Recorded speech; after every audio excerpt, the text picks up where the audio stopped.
Hi, welcome to Mama, Mrs and Me. I'm Sabrina Reid and this video is going to be about newborn essentials.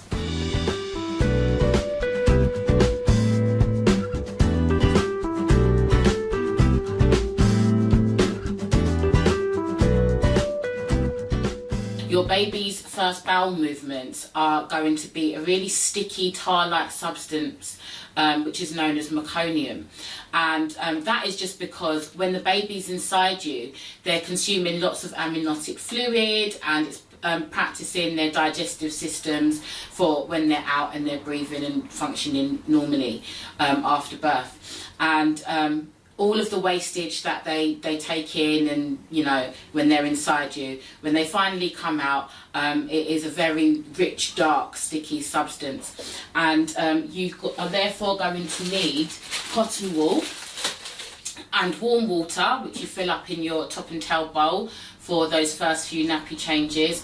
You need it to be the purest form, so water and cotton wool is going to be the easiest thing that you can use. The other thing that you might also need with nappy changes is pure olive oil. This isn't the same olive oil that you cook with or that you buy in Sainsbury's. You buy this in your local pharmacy. It's the same pressed olive oil that you can cook with, but I'm not expecting you to go to Tesco and buy that version, okay? So get the pure one from your local pharmacy to use on your newborns. And what happens is because the meconium is really quite sticky, sometimes the cotton wool and the warm water, you've got to use quite a bit in order to get it off. If you put some of the olive oil on the cotton wool and use that to do the first few wipes, it gets all the sticky substance off, and then you can use the pure cotton wool and the warm water to clean up the rest of the nappy, etc. So that is a fantastic essential. I'm going to go through some of the products that I use in just a second, but that is definitely one of them. You can do the first hair wash using this bowl and just a flannel and all sorts. So just for your baby's washes and nappy changes, this is what you're going to do. Sometimes the belly button, when you're waiting for it to dry up, it can get a bit smelly, so keeping it clean, you'd set some warm water in here, and with some cotton you'd just go around the area and make sure it's being kept clean, and you'd let it air dry sometimes as well, until it dries up enough and eventually falls off and begins to heal. But your health visitor will come around and help you with that. So a top and tail bowl is a very key essential. So the next thing in terms of bathing equipment you're going to need is a baby bath, or a baby bath mat that you can place directly into your actual bath, and you can see that this one is at a slant and has a bath seat inside it, just so that it can just so that the baby can rest and you can be hands-free without the baby obviously sliding under the water. Never ever leave your baby alone. Obviously always having one hand on baby when they're in the bath. You can get bath thermometers as well. Some of the baby baths have got a bath thermometer in it, but it's also really important that you also touch the water or put your elbow in to see that the water's a suitable temperature for your newborn. So some sort of baby bath or bath seat or bath mat, so that you can bath your baby. Anything with a sort of slanted and supportive seat is going to be good, because it means your baby can sort of relax without falling forward and obviously drowning. Okay, so that's your bath mat. I'm just going to get up 1 second. I thought this was an essential, and lots of people do use them. This one's been gathering dust because I don't really use it. This is a Mamas and Papas cushioned changing mat, and it's got a removable liner so that when you have nappy explosions, or if you've got little boys like me and you take their nappies off and then they suddenly wee and it goes everywhere, you can remove these, and there are replaceable ones, but it's got a cushion to support their head, so that is nice. These are portable around the house. They're also waterproof. This can come off and go straight into the washing machine, so they are good. But I just find that I've got sort of different changing stations with literally just mats and blankets in different rooms in the house, and I've got a stash of wipes and nappies etc. in different rooms, and I just have those to hand. But you can use these, and they are transportable and portable around the house. If you want a change in mat, there are some good ones out there at a range of different affordable prices. You're also going to need a washcloth and a natural sponge. These natural sponges turn hard when they're dry, and then you wet them or soak them in the warm water and they become the most soft, purest sort of sponge for your baby. These ones I tend to use as sort of face cloths, and these ones I sort of use on all of their bodies, and you can just have as many of those as you need for bath time. And then finally, some cuddly toys. These, this one sort of can hook onto the car seat, onto your next to me crib, your buggy, etc. Beautiful soft fabric, and it's also a rattle. So in terms of stimulation for your baby and baby sensory, little soft cuddly toys are good like that, because they can begin to hold onto them and grip onto them, listen to the sounds, etc., pull them to them, and as they start teething, you know, biting on the harder bits as well.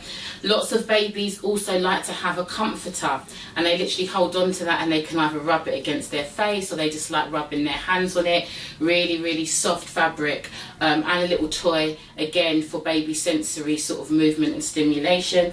And then you've got little soft toys that are also rattles, and again this is baby sensory, developing their sounds and what they can hear, and just beginning to engage them as they grow over those first few weeks. So any little cuddly toys or comforters like that are going to be really good. I use soothers or dummies by a company called Mam. They also are a maker of bottles, and in the video I'm going to do separately about the range of different bottles. I'll talk more about that, but these are the infant newborn ones, and you can see that they've got a flatter teat instead of the big round ones, and that just makes it easier for newborns to grip onto and to help soothe them. As they get older, they can have bigger or rounder, fuller teats. I'm hoping that Mason's going to grow out of these in the same way that Zane did, so that I don't have to worry about toddler transitioning, because that can be quite tricky. I haven't had to worry about that before with my oldest ones, but I do swear by these dummies, and these ones are even glow in the dark. So now I'm going to show you what I call my nappy station. So I've got this little grey caddy. I've got this on Instagram. It was something that I added to my baby shower register, and someone gifted it to me. And what you can see is I've got two sections here. It comes with a range of different compartments, so you can organise it in any which configurement that actually suits you. And you can see that I've got Mason's nappies and wipes here, and Zane's nappies and wipes here. So having two babies, you need to be super organised, and when it's the middle of the night, you need to know where's which ones and stuff, instead of rustling around looking for everything. So in this section I've got the nappies. I've got biodegradable nappy sacks. You can get biodegradable ones. These ones are from Burts. I've only found the biodegradable ones in Burts, but you know, we need to be thinking about landfill, the planet, the environment. So anything baby related biodegradable or reusable you can use, go ahead with that. I normally use Waterwipes wipes, but I get a subscription of a pack of 12 from Amazon, and we are at the end of the month of that subscription. I get them once a month, and I literally used my last pack of water wipes a few days ago. So I literally went into the pound shop and just picked up some Johnson's. Now Zane's got really sensitive skin, so I don't tend to really use these on him unless I'm desperate and they're the only things to hand. But our Amazon subscription's coming tomorrow, so I'll have a whole stack of water wipes. Be sensible about how you buy your baby products. Companies and online suppliers like Amazon do discounts, so if you do a subscription where you get nappies, wipes, and other baby products that I'll show you in a second, you get it discounted. So I use Burt's Bees baby products. Here are just some of the products here. This is the Burts Bees Nourishing Lotion, which is just a general all over body moisturiser, can be used on their face and all over their body. Burts Bees products are made on all natural, 100% natural, organic, and made with honey, and smell absolutely divine. Absolutely divine. They have an adults range as well, but this is the baby range. And I usually go for the moisturiser, the baby bath. This is really expensive though. This is almost £10 a bottle, and my 18-year-old has discovered it, and I left it in the bathroom, and you can see that this bottle that usually lasts me a month with all of the babies is pretty much nearly finished. So I'm making him buy me a new bottle. Okay, it's very expensive. I also use their multi-purpose ointment. This stuff is like gold. It can be used for everything. I use it as a nappy barrier cream. It's extra sensitive on their skin. It's a petroleum jelly style, so similar to Vaseline, but it's got honey in it and other sort of nutrients. It can be used on cuts or grazes, burns, rashes, all sorts. Literally every single little thing that comes up, I'm like, oh, the magic ointment, and it takes it away straight away. Nappy rash as well. There is a nappy cream. Let me just get that out of the way.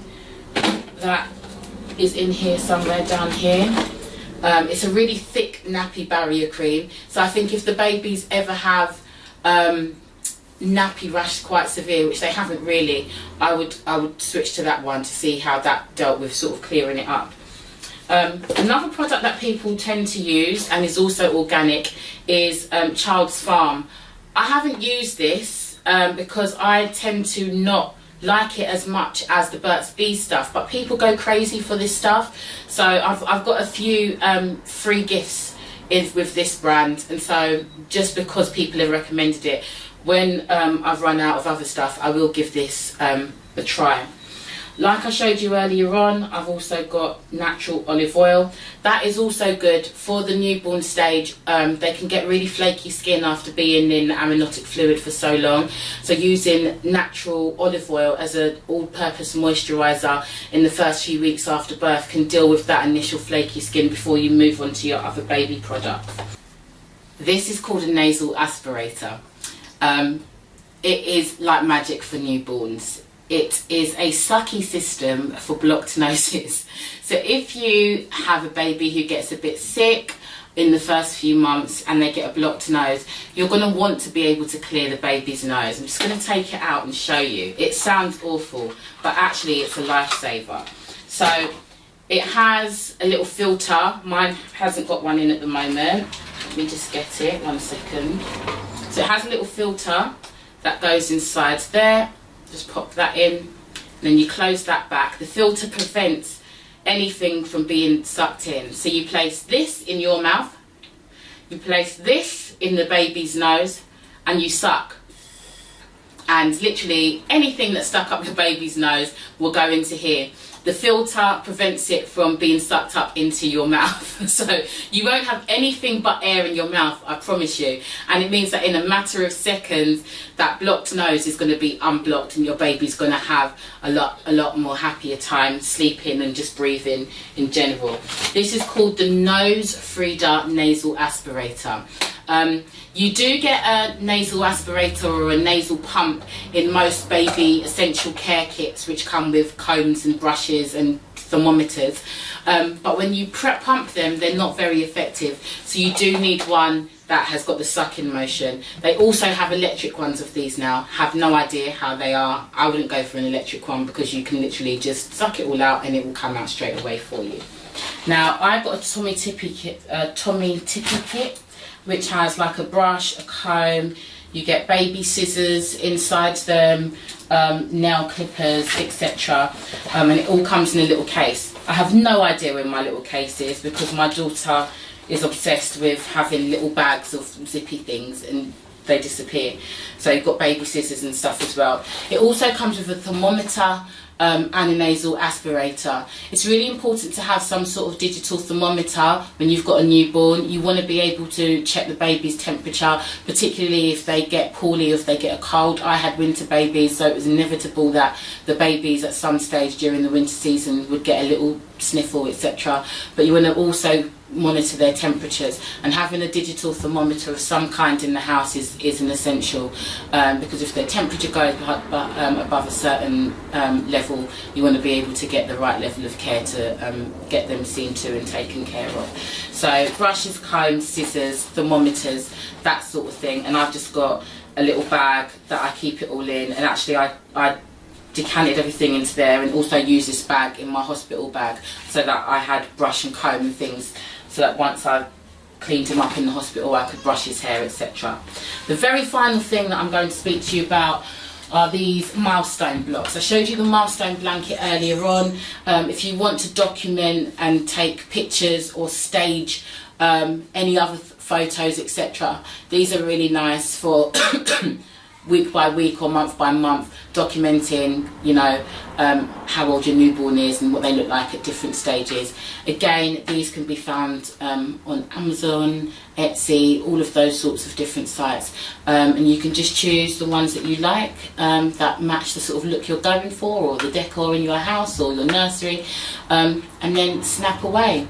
So those are all of my newborn essentials. There were a whole host of things there, and don't be overwhelmed by the sheer amount of things. You'll find some places to store them. You can find each of these items in a cost-effective way. Don't be worried about getting things passed on to you from friends or family members, or even second-hand things, because there are a lot of these things that you're only going to use for a short amount of time, and where you can save money, try to do that. So that's been my newborn essentials video. I'm going to put more information in the description box below, so you can find details of all of the products that I've mentioned, and list the companies that I've particularly purchased from, or other websites where you can find some of these products. Don't forget to like, comment and subscribe, and feel free to come and check out Mum and Mrs and me in the future for all things baby, toddler, wife and life. See you soon.